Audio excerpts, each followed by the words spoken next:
Have you ever finished reading an entire page, reached the end, and suddenly realized you don't remember a single thing you just read? So you go back, read it again, and somehow the same thing happens. After a while, you stop wondering what's wrong with the book and start wondering what's wrong with you. But psychologists say the problem usually isn't your memory, it's something much deeper than that. Most people believe that reading automatically creates learning. It feels productive because your eyes are moving, the pages are turning, and time is passing. But your brain doesn't learn simply because you looked at words. It learns when those words actually become meaningful. Something interesting happens while you're reading.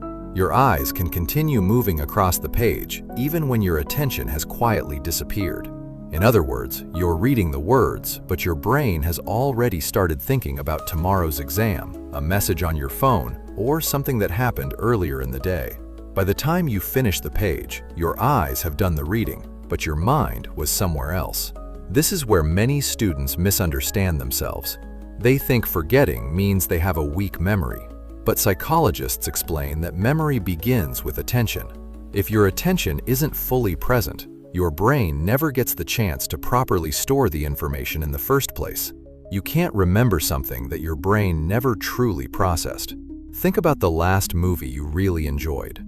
You probably remember the characters, the story, and even small details without making any effort. That's because your brain was emotionally engaged. Now compare that to reading a textbook while worrying about grades or checking your phone every few minutes.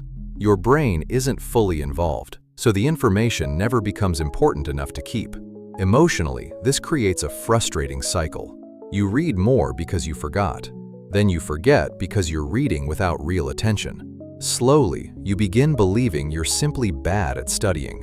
Every failed attempt makes your confidence a little weaker.